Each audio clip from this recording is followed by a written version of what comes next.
Welcome. You're now tuned in to Family Life, where you can find the good, the bad, and the ugly, the past, present, and future, what it is, what it was, and what it looks like. Because it is what it is, and it's going to be what it's going to be. Now let's go fish. I like these moments of unexpected clarity and calmness. You know, some mornings you wake up and, you may feel a bit of tension. Some days you wake up feeling extremely rested. Some days you wake up just feeling neutral, in like an in-between state, a calmness. And today, I feel that calmness, and it reminded me of the beginning of my awakening, my enlightenment, my coming to myself, as I like to call it.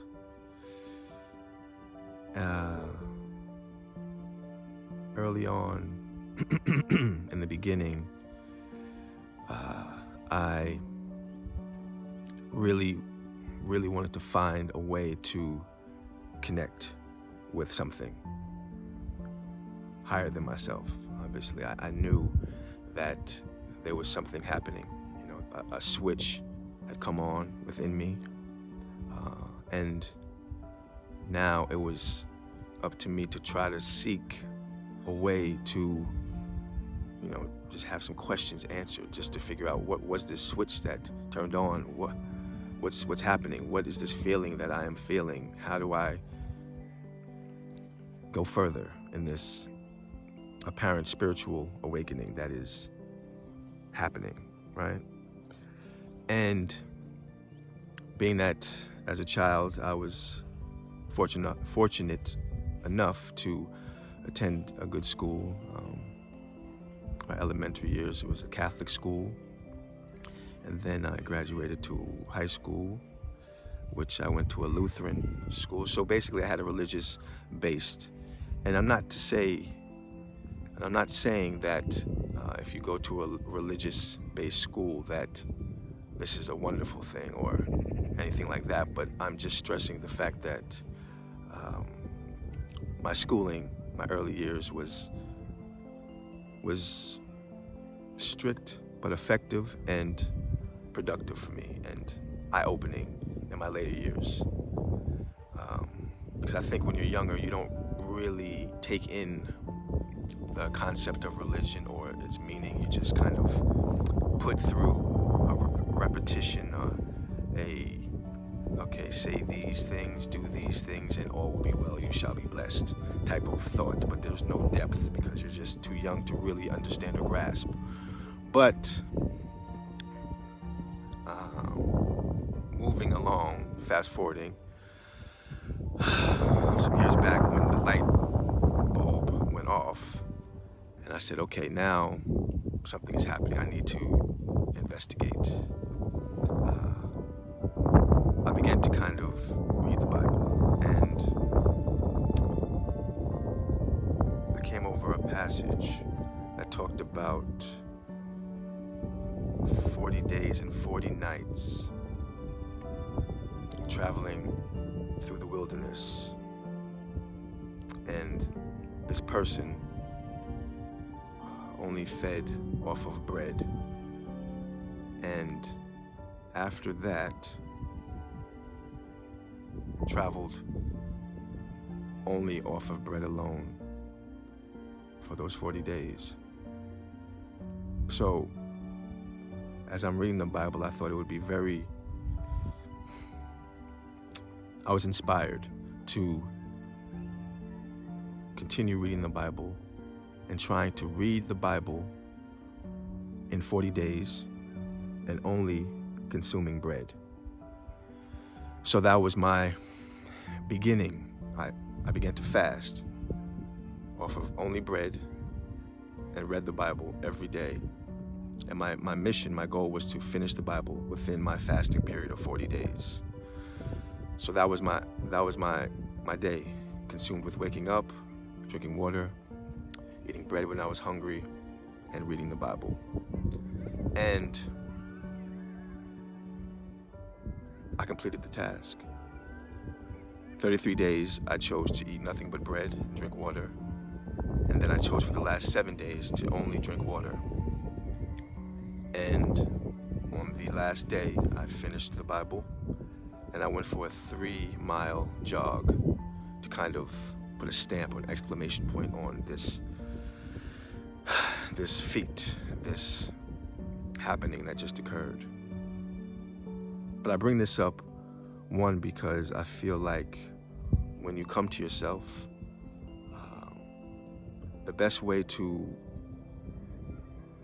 take that next step, to start the ball rolling, is to fast. Now, there are many forms of fasting.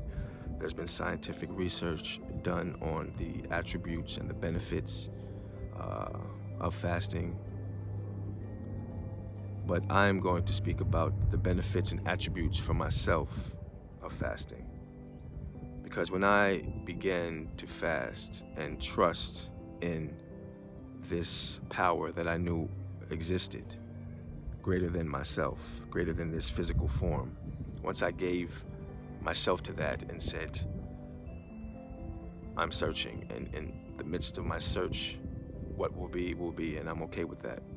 And if a lack of food, or what most in society would consider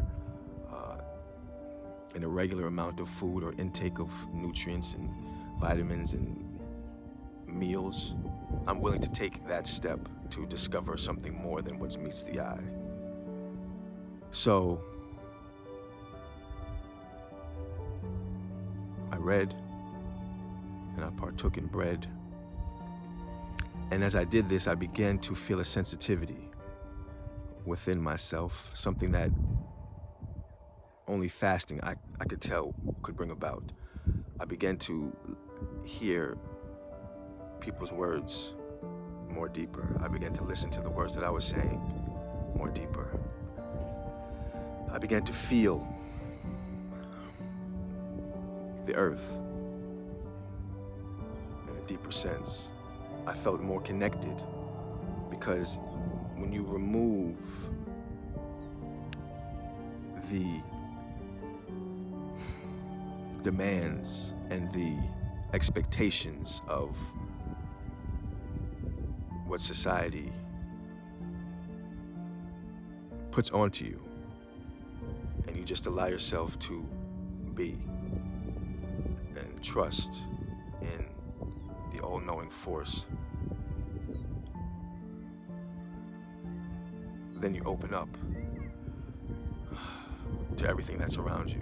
You kind of leave yourself and become one with everything else. And so I began to feel a sensitivity that confirmed or strengthened my thoughts and my belief in what was happening, in my interest and curiosity to want to go deeper within myself. And it was wonderful, because when I had read the Bible this time around, I was able to find a real power in the words. I didn't have any restriction on myself. I didn't have any demands or feelings that I need to understand everything clearly, or for me, it was just seeing what came about from these words that I'm reading on this page. Many say that the Bible is the greatest story ever told, the greatest book ever written. And you can see and feel and understand and recognize that there is an immense power in the words that come forth from the Bible. I think it is misunderstood in many ways throughout the world, and it's been misused but there is a power and an essence that needs to be embraced nonetheless. And it can be very rewarding once taken in and appreciated in the right way. But once I finished the 40 days of reading and fasting, I could feel that I had elevated. I had leveled up to a new phase in my awakening. And so me speaking to you, I only like to speak on factual things, meaning things that I experience, not things that I've heard secondhand or in theory, but things that I go through, because that's what I've discovered is the best way and truly the only way one should live their life.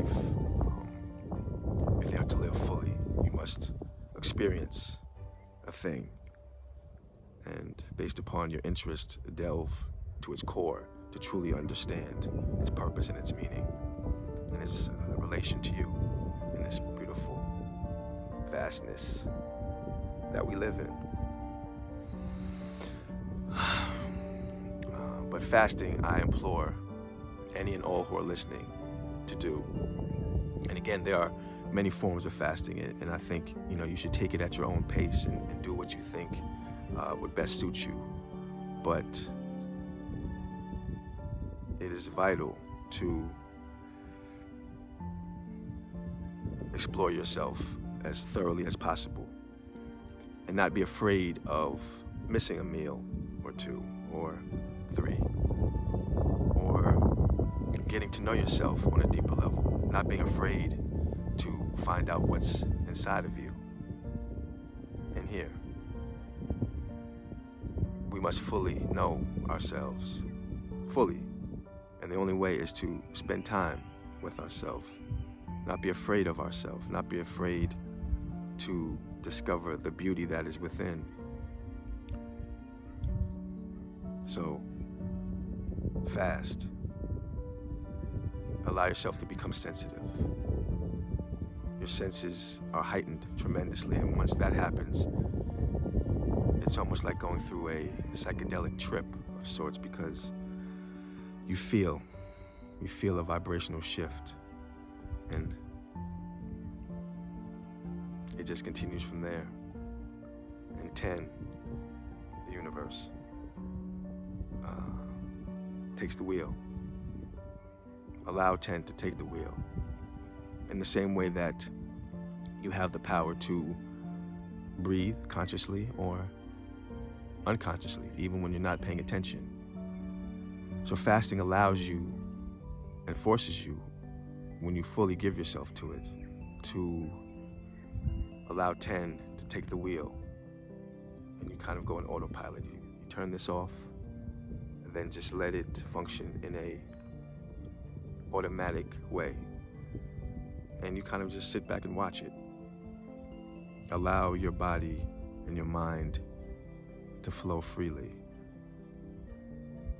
You'll understand deeper what I mean once you fast, when I say turn it off and just be. Just go outside. If there's a breeze, just let the breeze blow through your hair or your ears, and just listen to the wind. Or if you're by the water, just stare into nothingness and let the waves crash a bit and just listen. Don't think about a thing. Don't focus. Just be. Let nature, let your senses, let them take control of the moment, and you just sit back and allow yourself to breathe unconsciously. Allow 10 to take control. So that is my advice for you. Fast. Quick, fast, go fast. Be the best choice you've ever made. And with that, I must ask you, what have you forgotten?